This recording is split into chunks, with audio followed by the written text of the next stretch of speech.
Hello and welcome everyone, this is professor Siddharth Surana. I hope you guys are doing good. और मैं तो हमेशा मस्त ही रहता हूं। Welcome to the revision lecture for CA final direct tax applicable for May 21 as well as November 2021 attempt. For May 21 and November 21, this is going to be the revision lecture in mix of Hindi and English, and separate revision lectures specially for South Indian students will be available on our YouTube channel again very soon. So like we always follow, Hindi English mix separate and English lectures separate. This is the Hindi English mix version. इस lecture के अंदर enough of Hindi ताकि सबको समझ में आए, north के बच्चों को समझ में आए, रेस्ट ऑफ इंडिया को एक्चुअली समझ में आए, वैसे ये लेक्चर रिकॉर्ड किया जाने वाला है। इट इज रिकमेंडेड कि you have my main text book because certain things I will be doing directly from the text book. तो अगर आपके पास बुक होगी तो it is going to be better for getting the text book. जो नीचे टिकर के ऊपर हमारे एडमिन टीम का नंबर चल रहा होगा उसके ऊपर आप कॉल करके you can get your text book so that the revision becomes easy. वैसे if you don't have the text book also then also you will follow the lecture. ऐसा कोई हार्ड एंड फास्ट रूल नहीं है, लेकिन अगर होगा तो it will be better. Secondly, ये बोलने की जरूरत नहीं है that this is only going to be a revision lecture. Don't expect detail explanation of provisions. यहाँ पे कोई एक्सप्लेनेशन ऑफ लॉजिक नहीं होने वाला है। फटाफट आपको रिवाइज किया जाएगा, क्रिस्प एंड क्विक रिवीजन, ताकि एक दिन पहले भी अगर आप ये लेक्चर देख रहे हो एग्जाम के एक दिन पहले, तो भी इसका ड्यूरेशन इतना है कि आप पूरा का पूरा लेक्चर देख सको। वैसे करके इस लेक्चर को रिकॉर्ड किया जाएगा। एंड लास्टली, थोड़े दिन पहले on my YouTube channel I had conducted a poll that dear students, what do you want? You want amendments and revision separate, और यू वांट एक रिवीजन का लेक्चर, रिवाइज वन चैप्टर और उसी lecture के अंदर उसके अमेंडमेंट भी बता दो। Maximum people voted for combined lecture. So what I am doing right now is I will revise your portion chapter by chapter, and immediately upon revising the chapter, उस chapter के अंदर जो भी अमेंडमेंट्स आया है I am going to cover those amendments इसी lecture के अंदर।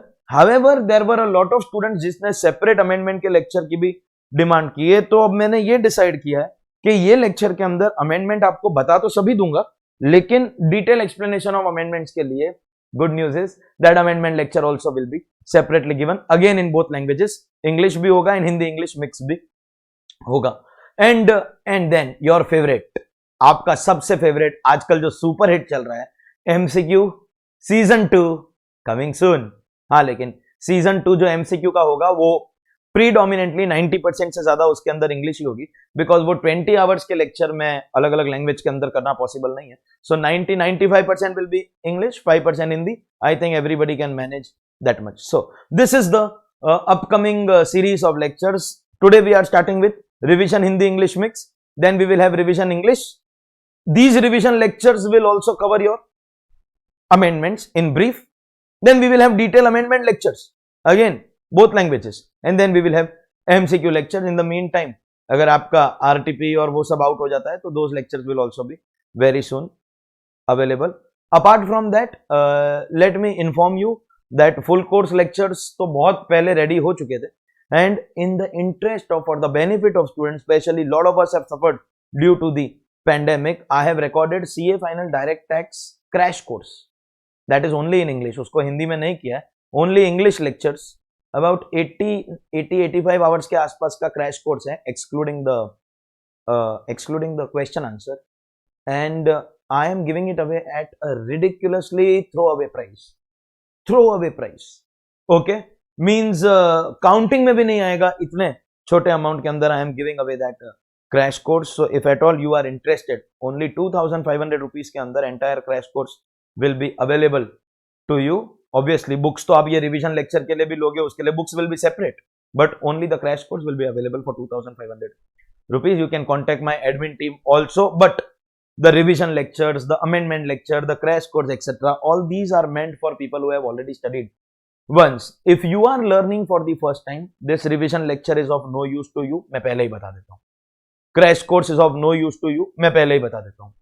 अमेंडमेंट आप सीखोगे क्या? अमेंडमेंट उसके लिए काम का है जिसने पिछला अटेम्प्ट पढ़ा है और अभी उसको अमेंडमेंट पढ़ना है। All that is of use to only those students who have studied direct tax once before, and जो मैं फुल कोर्स में आपके साथ में जस्टिस कर सकता हूं वो बाकी किसी में तो होता नहीं, आपको पता भी है। तो now we will start with our revision lecture, CA final direct tax, May 21 November 21, Hindi English mix, and this is going to be done in the order of my text book. मेरी जो टेक्स्ट बुक है उस order में, इसलिए मैंने बोला अगर आपके पास टेक्स्ट बुक होगा तो बेटर है। So in the order of my text book I am going to start. सबसे पहला चैप्टर मेरे टेक्स्ट बुक का chapter called introduction. Introduction is that chapter where I tell students how I am going to go about the subject and all that, वो बताता हूं, मैं अपने आप को इंट्रोड्यूस करता हूं। I am teaching more than 10 years हो गया है मुझे पढ़ाते पढ़ाते। 10,000 से ज्यादा qualified chartered accountants in the country have been my students in the field of teaching.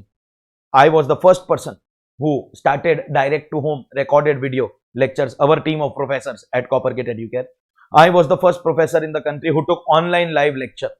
I was the first professor in the country who started lectures in the concept of two languages, Hindi English mix and separate only English for South students. And MCQ की series अपनी पूरी की पूरी book को solve करके डाल देना, ये भी आई थिंक किसी ने भी नहीं किया है। यूट्यूब वगैरह के ऊपर लेक्चर्स डालने का कॉन्सेप्ट भी मैंने स्टार्ट किया था, लेकिन obviously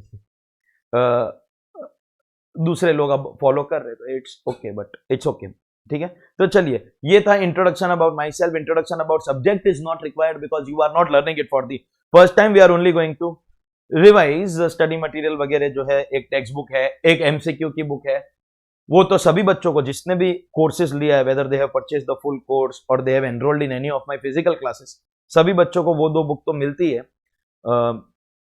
those who have taken directly my lectures from me, सबको वो दो बुक उनको मिलती है। And under construction one more new book, but I will not make any announcement about that book. That's a special new book which is under construction. Only if it is more than 50% ready, I will make an announcement about a new book that I am making for CA final. Something beautiful, something special.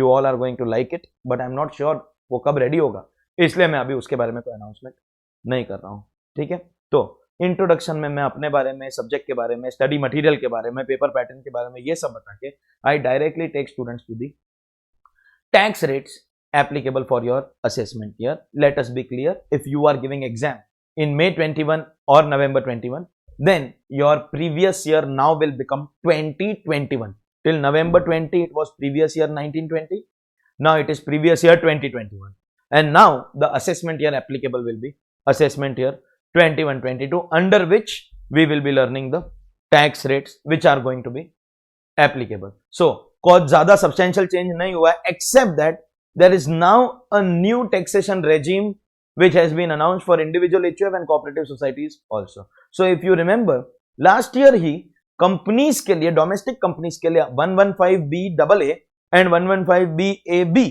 ऐसे दो नए section आए थे domestic companies के लिए, और अब वैसे ही सिमिलर सेक्शन इंडिविजुअल HUF के लिए 115BAC एंड कोऑपरेटिव सोसाइटीज के लिए 115BAD, वो दो नए सेक्शन, नए स्लैब रेट्स आए हैं, and I will be discussing them also as a part of the amendments out here, not in detail, क्योंकि अब अमेंडमेंट लेक्चर अगर सेपरेटली करने वाला हूं तो डिटेल में नहीं करूंगा, लेकिन जैसा कुछ बच्चों का रिक्वायरमेंट था कि रिवीजन के अंदर ही अमेंडमेंट हो जाए तो अच्छा है, तो I will discuss that. Also, I will quickly bring you to the first chapter of my textbook, Introduction, tax rates which are applicable for assessment year 21-22, that is going to cover the May 21 as well as the November 21 attempt. If you observe carefully, there has not been any substantial change in the existing slabs. तो उन्होंने new slabs announce किया ना, this is so unfortunate. या तो new slabs लाओ, old निकाल दो, या फिर old रहने दो. They have allowed the old to stay as it is, and they have brought new also, and now both are going to coexist. And now जैसे कंपनी के लिए था 115BAA में जाने का क्या नॉर्मल में जाने का ऑप्शन, ओल्ड और न्यू रेजिम ऑप्शन, वैसा ही अब ऑप्शन होगा. As a student this is bad news, because अब आप जब टैक्स कैलकुलेशन करोगे in every chapter, when you are calculating tax, you will have to calculate tax as per old regime, tax as per new regime, and obviously whichever is beneficial वो आप पे करोगे. तो old regime के जो tax slabs है उसमें कोई भी चेंज नहीं हुआ है. रेजिडेंट सीनियर सिटीजन, इतना तो हमको पता है, रेजिडेंट सीनियर सिटीजन को हायर बेसिक एग्जामिनेशन का benefit only if you are Resident, you can be 60 years or more and less than 80 years at any time during the previous year or 1st April of the assessment year, up to 3 lakh 5%, 3 से 5 के बीच में, up to 3 lakh basic exemption 0%, 3 से 5 के बीच में 5%, 5 to 10 के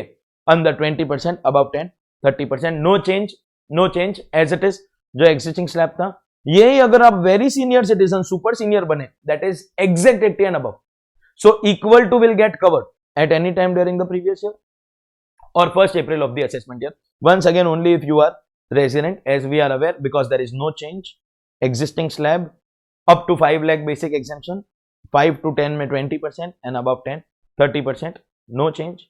And all other individuals and all non-resident, because senior citizen का जो benefit है यहाँ पे and यहाँ पे both, अगर resident होता है तो ही मिलता है, तो all non-residents and below 60 के हम जितने भी लोग हैं, once again जो existing slab था 250 will be your basic exemption, 5 lakh तक 5%, then 20 and then 30. Existing slabs में कोई चेंज नहीं है, but these are normal tax rates जैसा कि ऑलरेडी बता दिया है.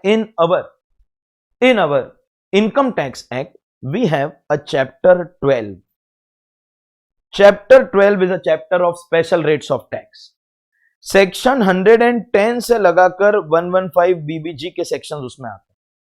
What is the range of chapter 12? 110 पे चालू होता है और 115 BBG तक चलता है. तो इसी के अंदर आपका short term capital gain stock market वाला 111 है, long term capital gain stock market वाला 112 है, long term capital gain without stock market वाला 112. All that is special rate which is covered under chapter 12. 110 से 115 BBG का जो सीरीज है that is chapter 12 of income tax. जैसे chapter 6 है वैसे ही chapter 12. If any incomes are taxable at दो special rates like long term capital gain.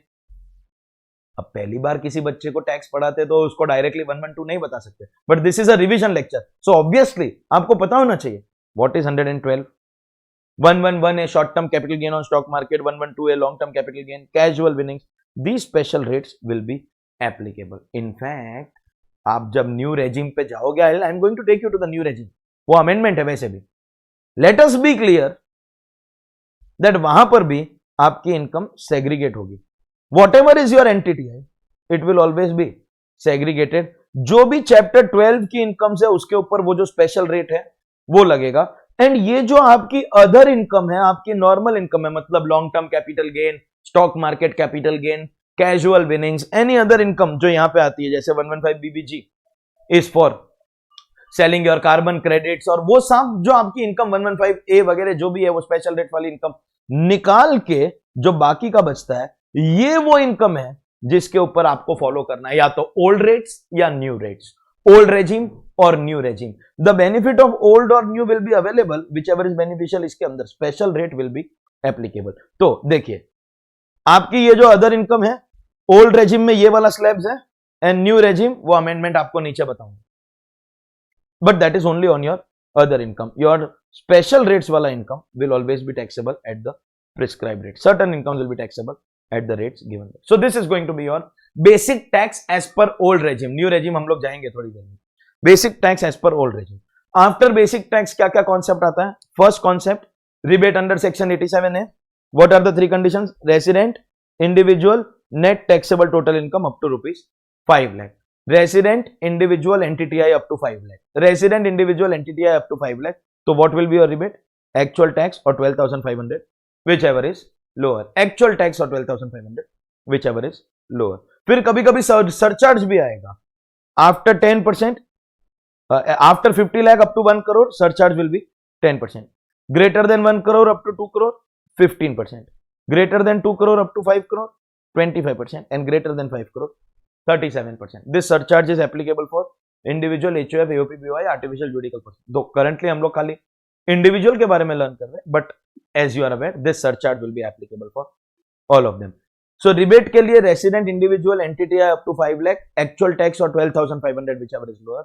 Surcharge में एग्जैक्ट 50 lakh पे नहीं आएगा, रिबेट एग्जैक्ट 5 lakh पे आएगा, बट सरचार्ज एग्जैक्ट 50 lakh पे नहीं आएगा. Greater than 50 lakh 10%, greater than 1 crore 15, मतलब एग्जैक्ट 1 crore पे भी 10 ही रहेगा, greater than 1 crore 15, up to 2 crore, exact 2 crore पे भी 15, greater than 2 crore 25, up to exact 5 crore 25, greater than 5 crore 37%। And इसके अंदर मार्जिनल रिलीफ भी कैलकुलेट होता है if your basic tax plus surcharge is exceeding the difference of income, then the difference of tax cannot be more than the difference in income. That's your calculation of marginal relief. And plus, as students are aware, last year जो ordinance आया था, under which it was stated that ये जो 25% and 37% वाला surcharge है, this will not be applicable to the income under section 111A, 112A, capital gain under section 115AD जो FII इसको आता है, and with effect from assessment year 21-22. So we already have our first amendment.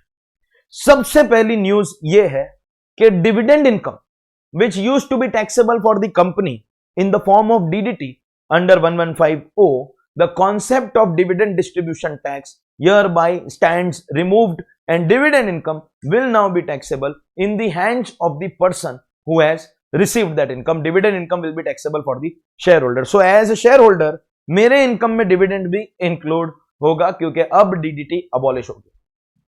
So what is going to happen? I will calculate my total income. Total income more than 50 lakh 10% surcharge, more than 1 crore 15% surcharge. अगर 2 crore cross करता है या 5 crore cross करता है तो 25 और 37 आएगा. But like we were doing last year, हम हमारी एनटीटीआई में से ये इनकम्स निकालेंगे. विच इनकम्स? 111A, 112A, 115AD के capital gain, and now we will also remove dividend income क्योंकि अब वो डिविडेंड भी हमारी इनकम में आता है. So we will remove that dividend income. And after removing all that, अगर हमारा टोटल इनकम 2 करोड़ रुपए से कम हो जाता है तो पूरे के ऊपर 15% लगेगा, पूरे बेसिक टैक्स पे 15%. लेकिन अब अगर पहले से ही 2 करोड़ रुपया क्रॉस कर लिया है तो हमारी अदर इनकम के ऊपर 25%, और अगर 5 करोड़ से ज्यादा हुआ तो 37% लगेगा. But on these incomes 111A, 112A, capital gain under section 115AD and dividend income, it is only going to be 15%. इन इनकम्स के ऊपर 25 और 37 नहीं लगेगा. और इन इनकम्स की वजह से अगर आपका टोटल इनकम 2 करोड़ क्रॉस कर रहा है तो पूरे के ऊपर 15% लगेगा. That is your concept of surcharge with one amendment, that now dividend income which will come in the income of shareholder, उसके ऊपर भी 25-37 नहीं लगेगा. And health and education says HEC is applicable, always applicable. HEC will be applicable at a rate of 4%. HEC will be applicable at 4%. Okay, so these were the old tax rates for individual. Same rates are applicable for HUF, AOP, BOI, artificial juridical person. इनके ऊपर भी absolutely same rates, मतलब इनमें भी कोई change नहीं है. जो ये 250 वाला स्लैब है यही लगेगा for HUF, AOP, BOI, artificial juridical person. Surcharge का rates are also absolutely same. यहां पर भी वो 25-37 वाला जो रूल है वो अप्लाई करेगा.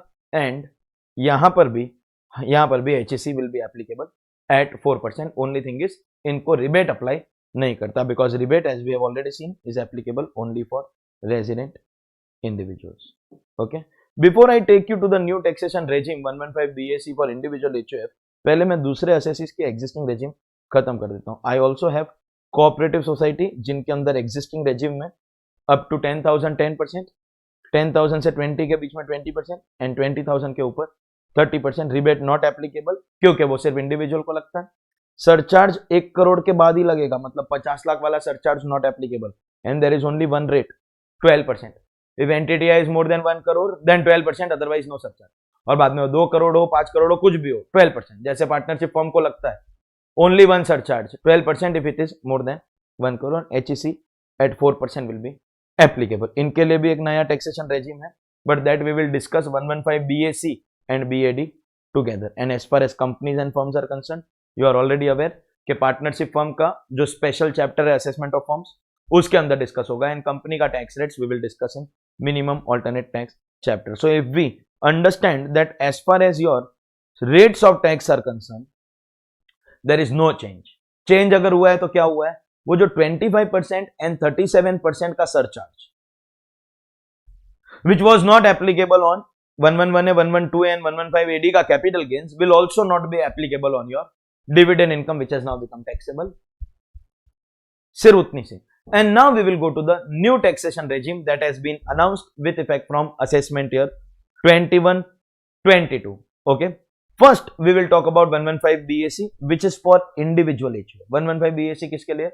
Individual HUF. So BAD is for cooperative society. उसकी बात बाद में करेंगे. First, we are in the new tax regime of individual and HUF. इन लोगों के लिए आया है 115 BAC. So listen. 115 BAA is for domestic companies. BAB is for newly incorporated manufacturing domestic company. ये लास्ट ईयर के प्रोविजंस है, ये revision का पार्ट में आएंगे when we will revise math chapter, but obviously not in detail because ये कोई amendment नहीं है. And we now have two new sections, BAC and BAD. First we will talk about 115 BAC, we'll finish it and then we will go to 115 BAD. They have exactly done what they did with companies last year by introducing BAA and BAB. ऐसा बोला कि आप कोई tax benefit छोड़ दो. They give some tax benefits कि तुम ये सारे टैक्स बेनिफिट छोड़ दो. अगर तुम ये सारे टैक्स बेनिफिट छोड़ दोगे then we will reduce your tax rate. And they have given here a list of 20 tax benefits in income tax that you have to forgo. तो फिर ये जो कंसेशनल टैक्स रेट्स हैं वो हम आपको देंगे. 20 tax benefits have to be forgone. And cooperative society के लिए जो सेक्शन आया 115 BAD उसमें 10 है. तो देखते हैं व्हाट आर द प्रोविजन. सबसे पहले eligible assessee 115 BAC individual HUF. यहां पे I want to bring to your attention something very very important. 115 BAA में बोला डोमेस्टिक कंपनी, BAB में भी बोला है डोमेस्टिक कंपनी, BAD में बोला है resident cooperative society. Resident cooperative society means can I से BAA, BAB एंड BAD तीनों में असेसी रेसिडेंट होगा. एक सिर्फ BAC है. BAC मैंने कम से कम 5-6 बार जाके ये सेक्शन रीड किया, सब कुछ देख लिया एंड जाके फाइनली ये क्लियर हुआ that here they have not mentioned resident individual resident.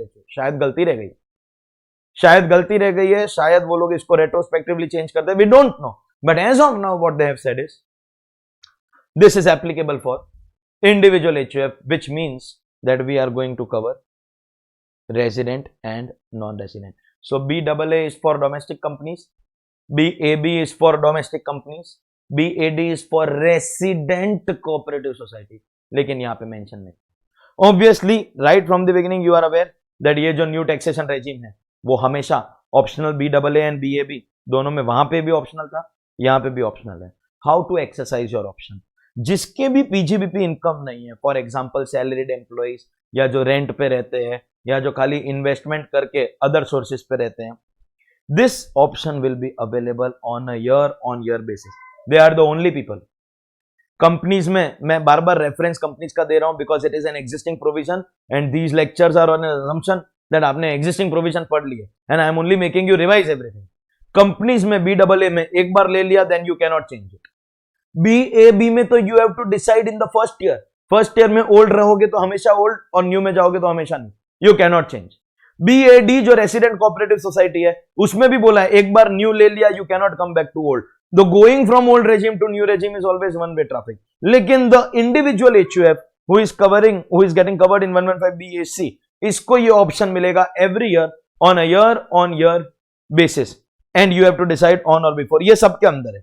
BAA में भी था, BAB में भी है, नीचे कोऑपरेटिव सोसाइटी में BAD में भी है और यहां पे भी है. सो ऑन और before the due date of return filing, supposingly you are a salaried employ, आप हर साल ओल्ड और न्यू ऑन और before the due date you exercise your option and old और न्यू आप अकॉर्डिंगली हर साल चेंज कर सकते हो. लेकिन अगर किसी के पास PGBP है तो यहां पे इन्होंने क्या दिया, option once exercise can be change only once and thereafter the option shall never be available. मतलब जिसकी भी PGBP इनकम है वो ओल्ड से न्यू में जा सकता है. इन 115 BAA एक बार चला गया वापस नहीं आ सकता. इन BAB एक बार चला गया वापस नहीं आ सकता. BAD ऑफ कोऑपरेटिव सोसाइटी एक बार चला गया वापस नहीं आ सकता. BAC थोड़ा अलग है. विदाउट PGBP वाला तो हर साल जाके आ सकता है. जा आ अप डाउन कर गो. विथ PGBP वाला can go from old to new. You can go once again on or before the due date of return filing. This rule is applicable in all sections of new taxation regime. Go to new on or before the due date. नहीं जमा, I am not liking it. Come back to old allowed है। Non PGBP वाले को तो हर साल allowed है, ये एक बार आ गया अब वापस नहीं जा सकता। So you can go, you can come, but you can't go again. It is like entry in a stadium, entry in an amusement park, entry in a cinema hall. Take a ticket, go inside, you can come out, you can't go again, you can't go. वहां पे you can buy another ticket, यहां पे you have to create another individual, that's not possible. I mean, that's possible, but you as an SSG can't go again. One time entry. Exit allowed, but again entry not allowed. So listen, let's talk about all the sections. 115BAA, domestic company. Decide new regime on or before the due date of return. Once you enter, you can never come back to old regime. 115BAB, newly incorporated manufacturing company, domestic. This is the only place where non-resident is also covered, otherwise domestic. You have to decide before your first return, old or new, and you can never change it. BAD is for Resident Cooperative Society. I am simultaneously explaining that. BAD is for Resident Cooperative Society. You can go on or before the due date. You can never come back. BAC, first of all, one difference between the remaining new regime section and this is that here they have written only individual HUF. So non-residents will also avail the benefit. Second, here, yes, it has to be before the due date of return filing, but here change is allowed. Non-PGBP, like example salaried employees, every year you can change. PGBP people can go once, can come back, can never go again. And lastly, they say, supposingly you cease to have PGBP income, supposingly you stop business and join salary, then you will fall in case 1, and then again year on year basis you can change. So if I don't have PGBP, rule is very clear, every year change. If I have PGBP, go to new regime, allowed. Come back to old whenever you want, allowed. But you cannot go back to new. You want new, stop business. If you stop business, you can go. That is the rule. That is the rule. What are the rates? Rates. If you observe carefully, first 2,50,000 0%. Next 2,50,000 5%. Next 2,50,000 10, next 2,50,000 15, next 2,50,000 20, next 2,50,000 25, and after that 30%. That means slab is increasing by 250 and rate is increasing by 5%. That is the rate. Obviously, you have to learn the rates, but I am going to teach you these rates. You know, these slabs you have to learn, obviously. But I am going to go into the depth of how I am better than others or how you are better than others. If you observe carefully, income up to rupees 5 lakh, the rates in old and new are same. In fact, this is applicable whether you are normal individual, whether you are senior citizen or super senior citizen. So, in fact, senior citizens are at a loss here. Senior citizens, here up to 3 lakh they get basic exemption. Super senior up to 5 lakh they get basic exemption. But here, this is same for everyone. So, if we talk about normal individual below 60 years, can I say up to 5 lakh? Whether you check the old regime or new regime, it is same. In fact, after 15 lakh also, old regime or new regime, it is same. If at all there is any difference, it is in these two brackets. Here in the old regime, it is 20%, but here you are having 10 and 15. And after 10 lakh in the old regime, you are having 30%. Here you are having 20 and 25. In effect, 2,50,000 into 10% and 2,50,000 into 5% is what you are saving. 2,50,000 into 10% and 2,50,000 into 5% is what you are saving. 25,000, 12,500. 25,000, 12,500. That's a total of 75,000. I'll show it to you in a better way. Don't worry. Don't worry. I'll show you to you in a better way. But listen to my sentence. If you go from old regime to new regime, अगर आपको tax में benefit हो रहा है तो नए regime में जाने का सिर्फ 75,000 हाईएस्ट बेनिफिट, वो भी अगर आप नॉर्मल इंडिविजुअल हो. सीनियर सिटीजन का तो ऑलरेडी लॉस है.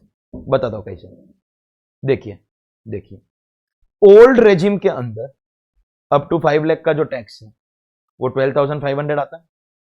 फिर यहां पे 20% के ब्रैकेट में 1 लाख आता है एंड 30% में मैं अप टू 15 लाख का आपका टैक्स करके दे रहा हूं. क्योंकि देखिए 15 के बाद में ना आप चाहे ओल्ड में जाओ चाहे न्यू में जाओ, सबका सेम रहता है, सबका सेम रहता है। अप टू 15 लाख की इनकम की अगर हम बात करेंगे तो 10 लाख तक हमको 1,12,500 मिलता है और 5 लाख का 30% हमको 1.5 लाख रुपया, that means up to 15 lakh we get a total tax of 260,500। और यही अगर मैं न्यू रेजिम की बात करूं तो year we will get 12,500, year we will get 25,000, year we will get 37,500, year we will get 50,000, year we will get 62,500। अगर आप टोटल मारोगे तो आपको पता चलेगा 15 लाख तक यहां पर 187,500 आ रहा है। 262,500 एंड 187,500। न्यू टैक्सेशन रेजिम में बेनिफिट खाली 75,000 का है। वो 75,000 मैंने आपको यहां पे प्रूव किया है। देखिए अप टू 5 लाख तो कोई बेनिफिट नहीं है। यहां पे ओल्ड में ये 250 के ऊपर 20 लगता है, यहां पे 10 लग रहा है तो 25,000 रुपया बच गया। ये जो 250 है ओल्ड में 20 लगता है, यहां पे 15 लग रहा है तो सिर्फ 5%, मतलब 12,500 बच गया। यहां पे ओल्ड में 30 लगता है, यहां पे 20 लग रहा है तो 10%, मतलब 25,000, और यहां पे 30 की जगह 25 मतलब 5%, 12,500। ये है आपकी savings. This is the difference between old and new which amounts to 75,000 rupees. अगर आपसे कोई पूछ ले what is the highest benefit of going to the new taxation regime, 75,000 rupees. 75,000 rupees highest benefit. लेकिन ये 75,000 के लिए आपको ये जो 20 टैक्स बेनिफिट छोड़ने पड़ेंगे ना, आपको हार्ट अटैक आ जाएगा खाली ये लिस्ट देख के। ज्यादातर लाइक्लीहुड यही है that people will stay in the old taxation regime, खाली एक 75,000 के चक्कर में। स्पेशली दोज केसेस जो एक बार न्यू में चले गए वापस ओल्ड में कभी आ ही नहीं सकते।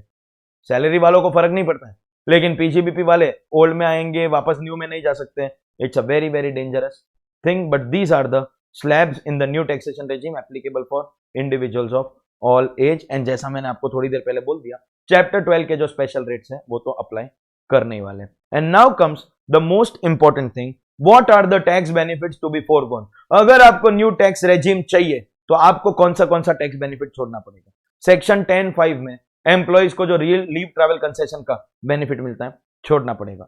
10(13) में जो हाउस रेंट अलावेंस का एक कैलकुलेशन है, एक्चुअल 50% और 40% of salary depends upon the location and rent paid minus 10% of salary. वो लीव ट्रैवल अलावेंस की बात करूं तो 4 साल में आप 2 बार इस बेनिफिट को ले सकते हो। कभी भी फैमिली के साथ में पिकनिक पे गए हो तो टिकट का पैसा you can take, amount received और the amount incurred whichever is lower का एक बेनिफिट है। सेक्शन 10(14) में they have given a certain exempt allowances, uniform allowance, helper allowance उसके लिए दिया है। And there are some fixed amount also, children education allowance, children hostel allowance, transport allowance. वो जो एग्जेम्पशन हमको मिलते हैं, एजुकेशन अलावेंस का 100 per month, hostel allowance 300 per month, अपना tribal area allowance 200 rupees per month, transport allowance is 1600 for normal employ and 3200 for disabled handicapped employ. वो सब आपको छोड़ना पड़ेगा एक्सेप्ट द फॉलोइंग। ये जो दिव्यांग एम्प्लॉय वाला, दैट इज डिसेबल्ड एम्प्लॉय वाला 3200 है, that you can take. Conveyance for performing office duties, अगर आपको ऑफिस से कहीं पर काम करने के लिए भेजा, दैट यू कैन टेक। अगर आपको टूर या ट्रांसफर पे भेजा, that you can take. And अगर आप नॉर्मल प्लेस ऑफ ड्यूटी से एब्सेंट हो, कहीं और भेजा आपको काम करने के लिए, उसकी वजह से आपका जो डेली अलावेंस इंक्रीज हो रहा है, ये 4 बेनिफिट आप ले सकते हो। ट्रांसपोर्ट अलावेंस फॉर दिव्यांग employ you are allowed to take, tour travel transfer allowance you are allowed to take, office का काम करने का conveyance and absence from normal place of duty का डेली अलावेंस।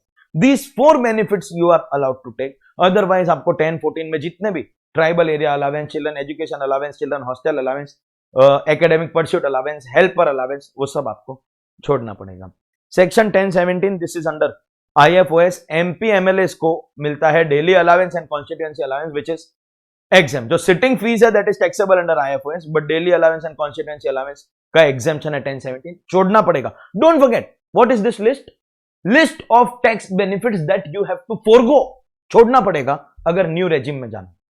और ये सबको छोड़ के जो टोटल बेनिफिट है वो 75 से बहुत ज्यादा होगा। मतलब न्यू रेजिम में जाने का बेनिफिट कैन बी मैक्सिमम 75,000, वो ऊपर रेट्स में आपको दिखाया मैक्सिमम, लेकिन लॉस विल डिपेंड ये सब अमाउंट कितनी थी। If these amounts are huge then you will stay in the old regime. Minor child के इनकम के सामने एक एग्जेम्पशन मिलता है, अमाउंट क्लब्ड और 1500 पर child which ever is lower. SEZ का जो आपको 15 साल का बेनिफिट मिलता है सब छोड़ना पड़ेगा। सेक्शन 16 में जो सैलरी के सामने डिडक्शंस मिलते हैं, standard deduction, professional tax paid, सब छोड़ना पड़ेगा। 24B में आपको इंटरेस्ट का डिडक्शन मिलता है, लेकिन ओनली अगेंस्ट एसओपी। एसओपी में आप इनकम नहीं दिखाते, you only take deduction, you have to leave that. लो let me be clear, LOP और डीएलओपी के सामने अलाउड रहता है। You have to forgo your salary का डिडक्शन, एंड हाउस प्रॉपर्टी में you have to forgo deduction only against SOP.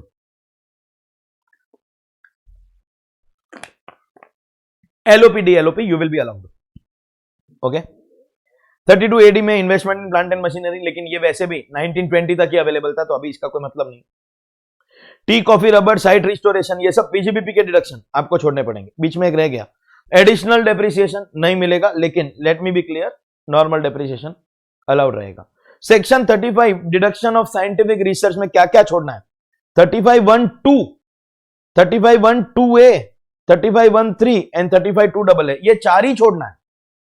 So that means 35(1)(2), this is a revision lecture. Student should be aware. Contribution to educational institution for scientific research, notified college, association, institution, university for scientific research was 35(1)(2), statistical research was 35(1)(3), and Indian company doing in-house research was 35(1)(2). National laboratory IIT was 35(2)(a). ये चार छोड़ना है, ये चार ही छोड़ना है। पहली बात तो 35(2)(a) भी तो सिर्फ कंपनी को मिलता है, तो वैसे भी we are doing individual HO, उसका तो कोई मतलब ही नहीं है। And 35(1)(1) and 35(2) revenue expenditure for own business, capital expenditure for own business, ये दोनों आपको मिलेगा। So there are 7 benefits in section 35। 7 में से 1 is for company, so irrelevant because 115 BAC is for individual HO. 2 you can take capital and revenue expenditure for own business, खाली ये 4 आपको छोड़ना है। 7 में से 4 आपको छोड़ना है। If you want new regime, देखो, if you want all, go in old regime, और leave this 4, go in new regime. What is this list that we are doing? Tax benefits to be forgone to take the new regime. 35AD specified business, you have to forgo. 35CCC, CCC is agriculture extension, capital revenue, दोनों का आपको जो deduction मिलता है, you will have to forgo. इसके साथ एक CCD भी आता है। CCD उन्होंने नहीं लिखा है क्योंकि वो खाली कंपनी को मिलता है। CCD is only for companies, तो यहां पे उसको लिख के कोई मतलब नहीं है। ओके। फैमिली पेंशन के सामने आपको एक डिडक्शन मिलता है, अमाउंट ऑफ फैमिली पेंशन का 1/3 और 15,000 per annum which ever is lower, 1/3 और 15,000 विच एवर इज लोअर, छोड़ना पड़ेगा। डिडक्शंस, ये सब टैक्स बेनिफिट छोड़ने पड़ेंगे, आपको चैप्टर 6 से नहीं मिलेगा। This is the biggest disaster, क्योंकि इंडिविजुअल एचओएफ के लिए सबसे बड़ी बेनिफिट यही होती है। सो आपको आपका 80C, 80D, 80G, by now we get a feeling of 80U, you have to leave all this. खाली क्या ले सकते हो? एक तो CCD सबसेक्शन 2 में जो employer contribution, you know why? क्योंकि ये एम्प्लॉयर कॉन्ट्रीब्यूशन ऑलरेडी आपकी सैलरी इनकम में आ गया है, तो इसलिए ये ले सकते हो। If you are giving employment, tax audit होना चाहिए, but individual HUF covered under tax audit. If you are giving employment तो ये आपको मिलेगा। And 80LA is deduction for assessees engaged in international financial services centre, इसको हम लोग promote कर रहे हैं। So CCD2, JJAA and IFSC, these 3 deductions you can take, otherwise chapter 6 में 80C, 80D, 80DD, DDB, 80TTA, 80TB, 80U, everything you will have to forgo। Individual HUF के लिए ये बड़े अमाउंट होते हैं, ये सब्सटेंशियल होते हैं, और ये शायद डिसाइड करेगा what whether I will go in old और न्यू रेजिम।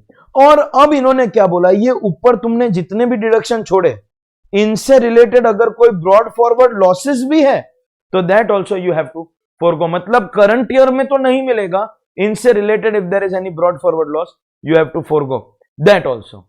आप हाउस प्रॉपर्टी के लॉस को अदर इनकम के सामने एडजस्ट नहीं कर सकते। वैसे भी house property loss against other income maximum 2 lakh मिलता है, लेकिन वो भी नहीं है अलाउड, वो नहीं ले सकते हो, नहीं ले सकते हो। And if you have any exemption of allowance और परक्यूजिट अंडर अदर लॉ, जैसे पेमेंट ऑफ ग्रेच्युटी एक्ट में एक एग्जेम्पशन दिया है, जैसे इंडस्ट्रियल डिस्प्यूट एक्ट में एक बेनिफिट दिया है, वो अदर लॉ के एग्जेम्पशन भी आपको फोरगो करने पड़ेंगे। After forgoing these total 20 tax benefits we will get your new entity. So देखिए, in old regime calculate entity, take all these tax benefits and then calculate your NTTI, pay tax as per old rates, or forego these tax benefits, that means your NTTI will increase, और कोई limit नहीं है कितना increase होएगा, ये 20 का जो total amount है कुछ भी हो सकता है. Apply the new rates. New rates में बेनिफिट मैक्सिमम 75,000 का होगा. On the loss side it can be crazy, it can be anything, but these 20 benefits to be forgone. Surcharge and HEC same रहेगा. देखिए रिबेट की बात इसलिए नहीं कर रहे हैं क्योंकि रिबेट मिलता है up to income of 5 lakh, और जिसका भी इनकम अप टू ₹5 लाख है ना, please use your brain and understand, up to income of ₹5 lakh whether you are in old और न्यू वो सेम ही है, और रिबेट की वजह से वो जीरो ही बनने वाला है. So we are not talking about rebate. Surcharge and HEC will be same, absolutely same. मतलब more than 50 lakh 10%, more than 1 crore 15, more than 2 crore 25, more than 5 crore 37 same रहेगा. लेकिन खाली इतना याद रखना कि जो एनटीटीआई कंप्यूट होगी वो एज पर 115 बीएसी कंप्यूट होगी.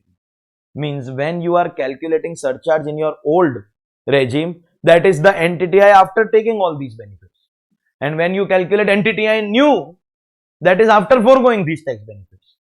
And सबसे बड़ा एडवांटेज, ये एक हिडन एडवांटेज है, ये कंपनीज को भी था. जो भी company new taxation regime 115 BAA BAB ले लेती है उन कंपनीज को मैट एप्लीकेबल नहीं होएगा, और जो भी individual HUF new taxation regime को ले लेता है उसको ऑल्टरनेट मिनिमम टैक्स एप्लीकेबल नहीं होगा. AMT will not be applicable. So company को न्यू रेजिम में MAT not applicable, individual HUF new regime में AMT not applicable. That's your 115 BAC. And good thing is BAC करते करते ही बहुत सारी बातें BAD के बारे में हमने कर लिया. जैसा मैंने आपको बोल दिया, this is only resident cooperative society. So BAA, BAB, BAD ये तीनों में डोमेस्टिक रेसिडेंट ऐसा वर्ड यूज किया, खाली BAC में नहीं बोला इंडिविजुअल एचयूएफ वाले में. Option to be exercised on और before the due date, and like everything else other than 115 BAC, once applicable cannot be changed in any of the subsequent years. एक बार आपने ले लिया आप चेंज नहीं कर सकते हो. BAA में नहीं कर सकते हो, BAB में नहीं कर सकते हो, BAD में नहीं कर सकते हो. खाली BAC में क्या था, non PGBP every year. PGBP वाला जा सकता है, वापस आ सकता है, लेकिन वापस जा नहीं सकता है. बिजनेस बंद कर दिया, then you fall in case 1, then you can go. What is the rate? यहां पे रेट सबसे इजी है, flat rate of 22. Once again let's be clear, chapter 12 के स्पेशल रेट्स यहां पे भी लगेंगे, यहां पे भी क्लियरली बोल दिया चैप्टर 12 के स्पेशल रेट्स हमेशा लगेंगे. So what we are going to do is we will take your NTTI as per new regime after forgoing the benefit, segregate करेंगे.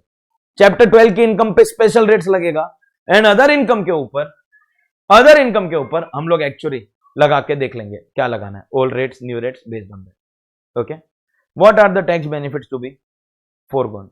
ये 10 है, और गुड थिंग ये है कि जो 20 हमने वहां पे छोड़ा है ये उसमें से ही है. सो 10AA ऐसी एक्चुअली जो भी इंडिविजुअल से रिलेटेड थे ना, लाइक सैलरी के जो बेनिफिट्स थे वो यहां पे नहीं आ सकते हैं. पेंशन वाला कोऑपरेटिव सोसाइटी के लिए नहीं आ सकता है. So whatever was related to individual like minor का क्लबिंग वो सब निकल गया.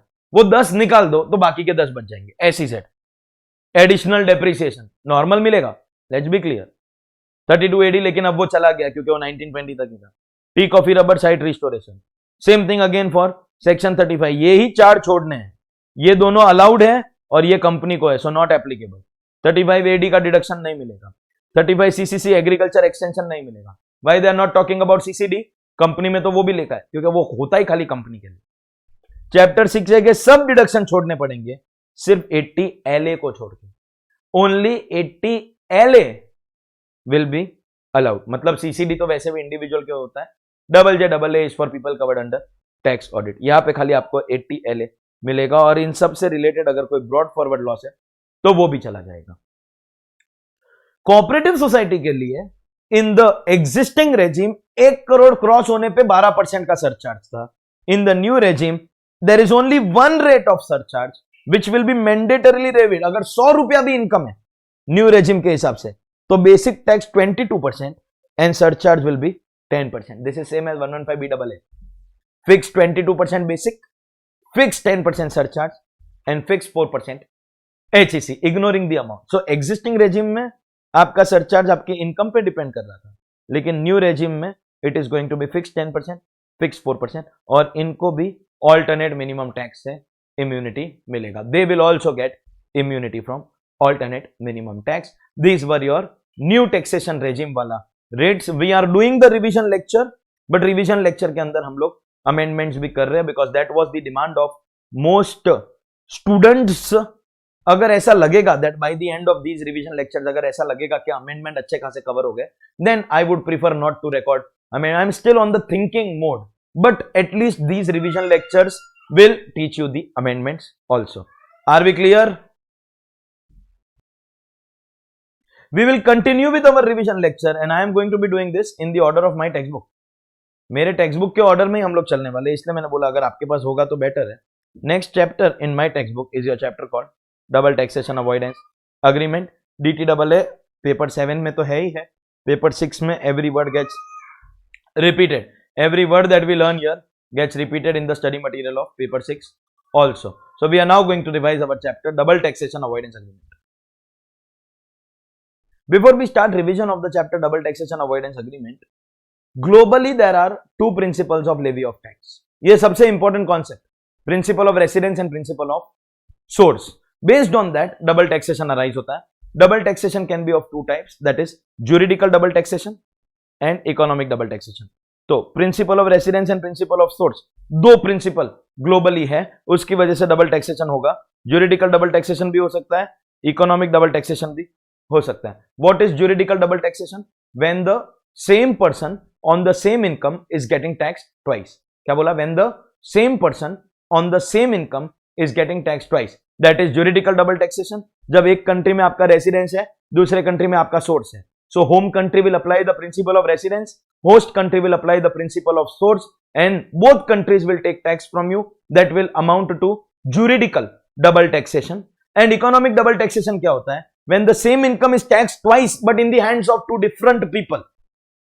Same income is getting taxed twice but in the hands of two different people. Supposingly मैंने अपने बिजनेस से एक सीए को ऑडिट फीस दिया, 50,000 रुपया कैश में दिया, कैश पेमेंट टू सीए 50,000. 10,000 से ऊपर अगर कैश पेमेंट होता है तो डिसअलाउ हो जाएगा.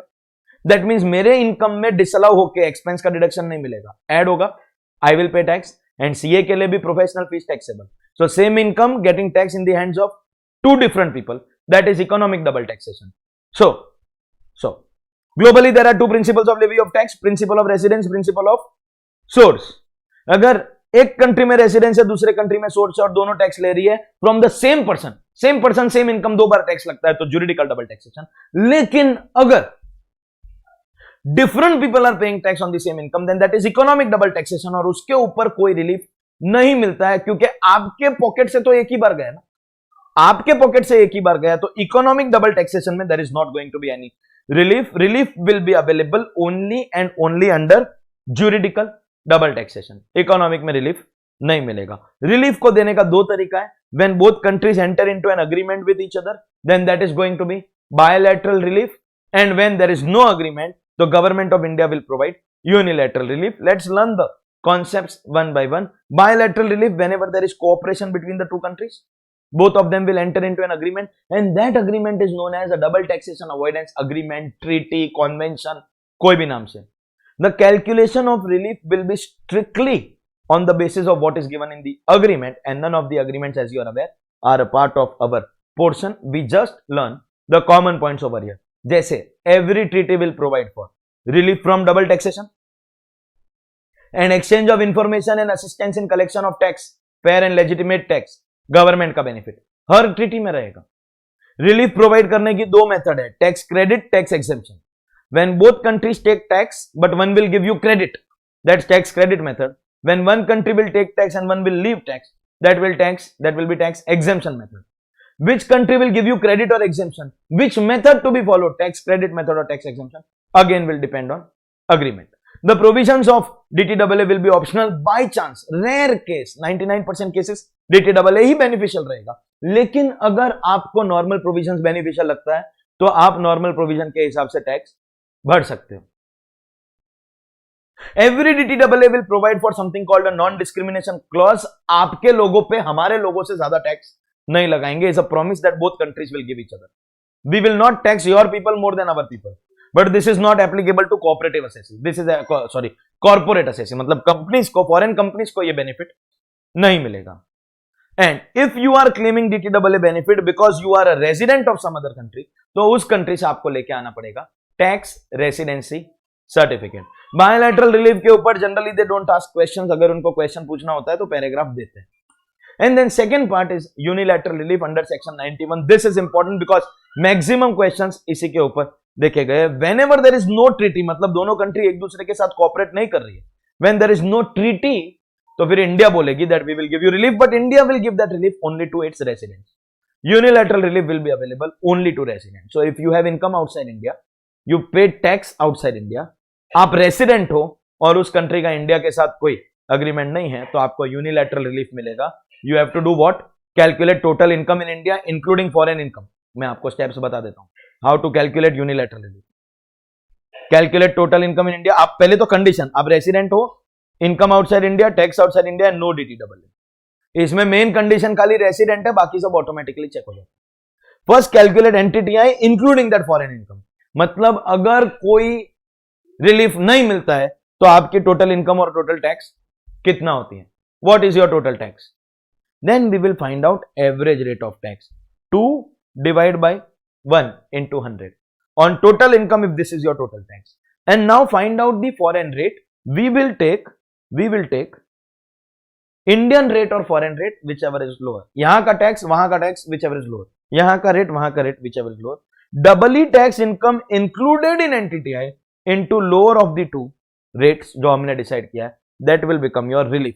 इंक्लूडेड, तो अगर उस इनकम में से जो फॉरेन इनकम है उसमें अगर आपने कोई डिडक्शन लिया है तो वो माइनस करके जो बची हुई रहती है आपको उसके ऊपर रिलीफ मिलेगा. आपको रिलीफ सिर्फ उस अमाउंट पे मिलेगा जिसपे आपने दोनों कंट्री में टैक्स भरा है. So doubly tax income included in NTTI into lower rate will be your relief. Calculate total income without any relief, that means include foreign income.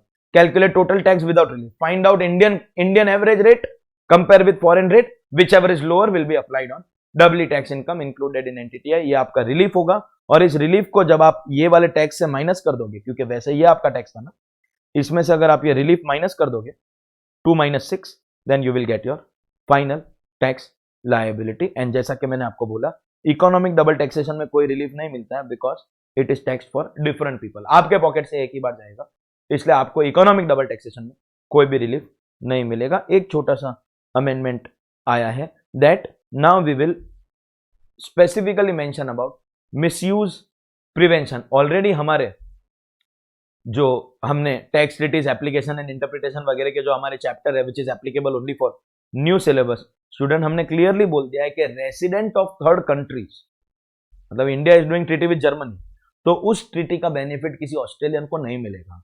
We will be providing relief without creating opportunities for non taxation और reduce taxation through tax evasion और avoidance, कुछ भी, including treaty shopping arrangement aimed at obtaining relief provided in the agreement for benefit of resident of any other country और territory. किसी third country के resident को इस treaty में benefit नहीं. इंडिया जर्मनी की ट्रीटी है तो सिर्फ इंडियन और जर्मन्स को बेनिफिट मिलेगा, थर्ड कंट्रीज को नहीं मिलेगा. प्रैक्टिकल अमेंडमेंट है, exam point of view no importance. So juridical double taxation में you will get relief, economic में नहीं मिलता है.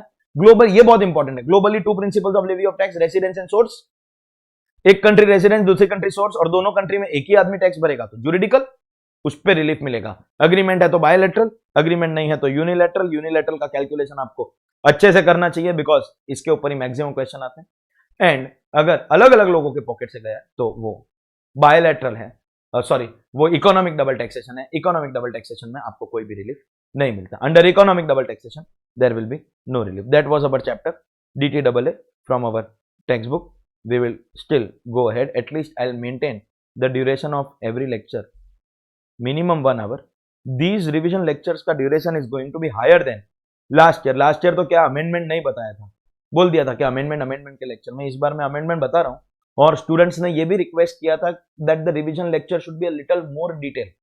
इतना fast नहीं तो थोड़ा सा चेंज कर रहा हूं. लेकिन आप जो बोल रहे थे कि 15-20 घंटे का रिवीजन करो, वो नहीं होगा. मेरा रिवीजन शार्प एंड क्रिस्प होता है.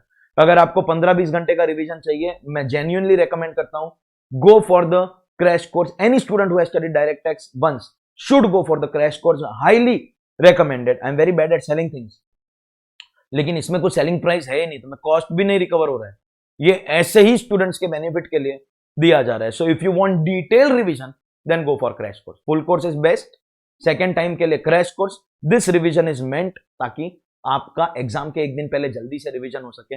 इसलिए इसको मैं 15-20 घंटे पे नहीं लेके जाऊंगा, अंडर 10 आवर्स करके मैं इसको खत्म करने की कोशिश करूंगा। ट्राई तो करूंगा 5-6 आवर्स में, लेकिन उससे ज्यादा अगर हो गया तो मैक्सिमम 10।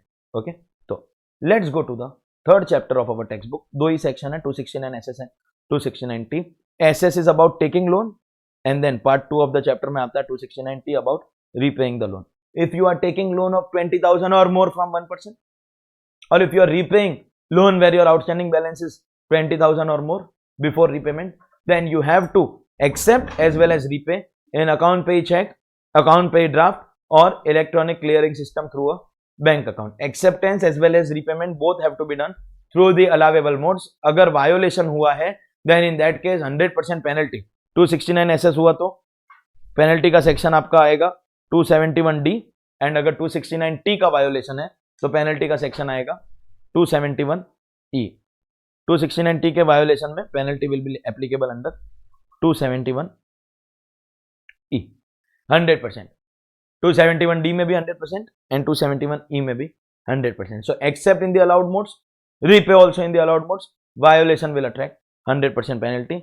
इसके अंदर कुछ एक्सेप्शंस दिए इफ यू आर, एंड दोनों में सेम एक्सेप्शन है, 269 एसएस में, 269 टी में। Government company, statutory corporation, bank, अगर इनके बीच में ट्रांजैक्शन हो रहा है देन, या लेंडर बोरोर दोनों फार्मर है तो 269 एसएस भी अप्लाई नहीं करेगा, टी भी अप्लाई नहीं करेगा। And there are some case laws जिसमें सुप्रीम कोर्ट का जजमेंट कुमारी ये भी शांति का हम क्लास में सबसे इंपॉर्टेंट जजमेंट बना के सीखते हैं, that if there is reasonable cause तो 273 में आपको पेनल्टी नहीं लगेगा, बट 269 एसएस अबॉलिश नहीं होगा, it is here to stay.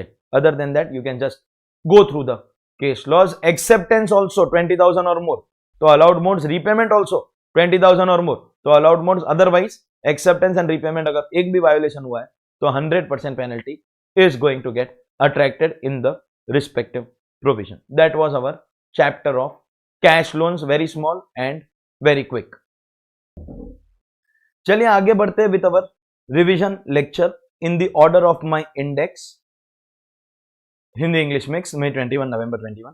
मेरे टेक्स्ट बुक के अंदर जो अगला चैप्टर है that is a chapter called NRI taxation, taxation of NRIs, which is again because it involves non resident, so it is important for both paper 6 as well as paper 7।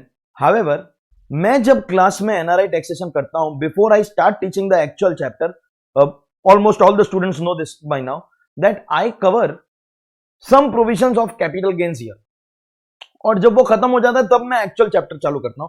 तो मैं एक काम करूंगा, हमारा ये जो पार्ट 1 है रिवीजन का, इसमें वो कैपिटल गेन वाला पार्ट मैं खत्म कर देता हूं, फिर actual NRI taxation, NRI special rates and further chapters हम लोग पार्ट 2 के अंदर करेंगे। अंदाज से मतलब 1-1 घंटे का मैं लेक्चर रखने की कोशिश कर रहा हूं। सो मैं यहां पे एटलीस्ट एनआरआई टैक्सेशन का जो कैपिटल गेन वाला पार्ट है that I am finishing. Okay, so on the textbook, in the textbook this is a page number 18. What do I start? मैं आपको पहले ये बताता हूं that capital gain दो टाइप का होता है, long term capital gain, short term capital gain. Once your capital gain is long term, you get 2 tax benefits. लेकिन उसके लिए आपके capital gain को long term होना पड़ेगा. So when does capital gain become long term capital gain? Any gain will become long term if your asset is long term. मतलब अगर आपका asset long term है तो आपका gain long term है, अगर आपका asset short term है तो आपका gain भी short term होगा। The question is when does asset become long term? Whenever the holding period is greater than 36 months. लेकिन 3 एसेट, लिस्टेड सिक्योरिटीज, इसमें यूनिट्स कवर नहीं होता है क्योंकि यूनिट के लिए सेकंड पॉइंट है units of equity and mutual fund and zero coupon bond, ये लोग बनेंगे long term after 12 months, and unlisted shares and immovable property will become long term after 24 months. In all the cases less than and equal to will always go in short term. So greater than 36, 12, 24 respectively. देखिए 2 में 24 है, 3 में 12 है, बाकी सब में 36 है. Greater हुआ तो long term, otherwise less than और इक्वल टू में it will B short term. This is how our asset will become long term. और अगर एसेट लॉन्ग टर्म है तो गेन भी लॉन्ग टर्म.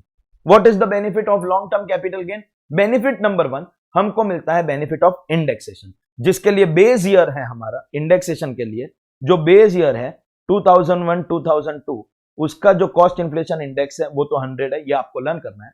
एंड आपकी एग्जाम का ईयर 2021, एक तरीके से ये भी अमेंडमेंट है.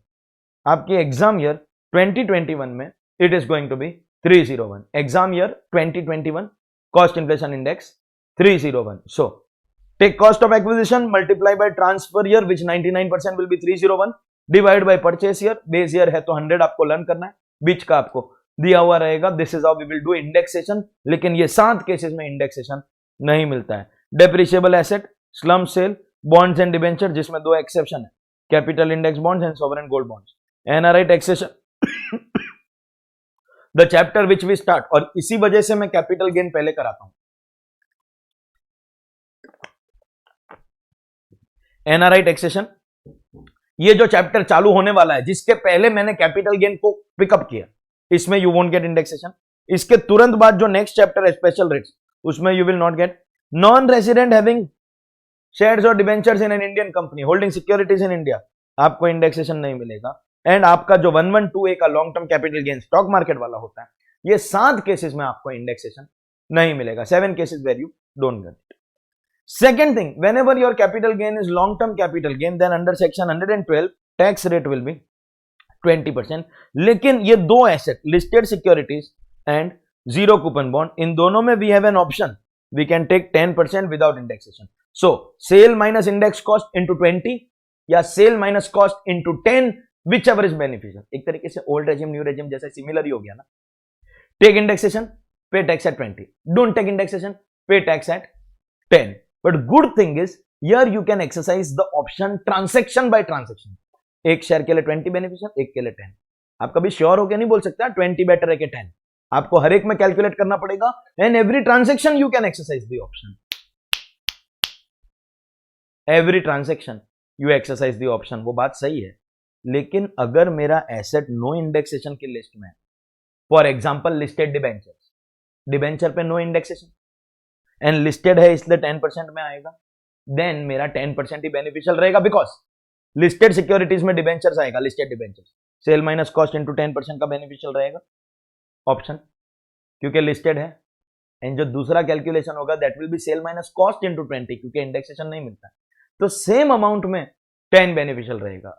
लेकिन अगर इंडेक्सेशन मिलता है तो आपको दोनों कैलकुलेट करना पड़ेगा, एंड दोनों में से whichever is beneficial that is what you can avail, transaction bye transaction. लेकिन अगर नॉन रेसिडेंट के पास अनलिस्टेड सिक्योरिटीज है, इसको तो कभी भी इंडेक्सेशन नहीं मिलता, हमने ऑलरेडी देख लिया, तो उसके लिए we will always keep 10%।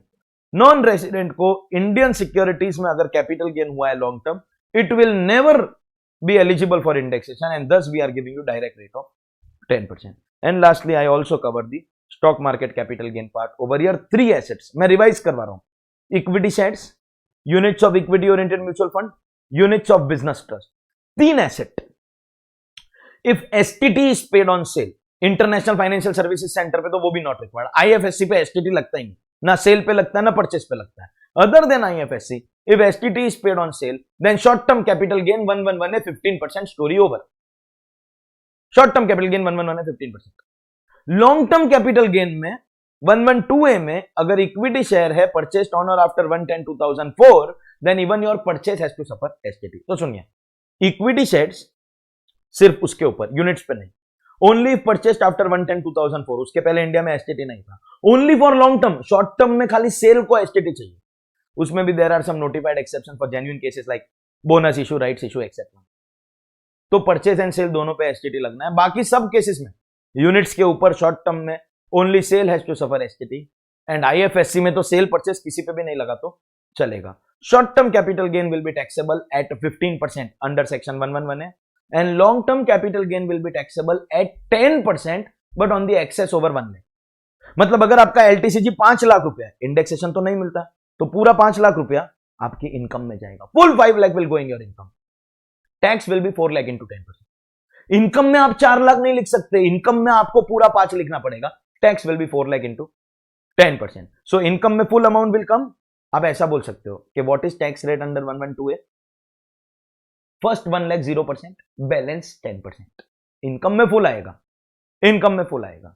Okay, so 3 assets, equity shares, units of equity under mutual fund and units of business trust, STT paid on cell, and for equity shares on or after 110/2004, only for long term STT also paid on purchases। short term capital gain के लिए 111A 15%, long term capital gain 112A excess over 1 lakh will be taxed at 10%। लेकिन इस long term capital gain में हम आपको grandfathering का benefit देंगे, we will take your cost और fair market value on 31st January 2018 whichever is higher, क्योंकि 1 February 2018 के बजट में एग्जेम्पशन डिलीट हुआ था, पहले ये एग्जेम्प्ट होता था, सो इसलिए ओरिजिनल कॉस्ट और FMV on 31st January whichever is higher.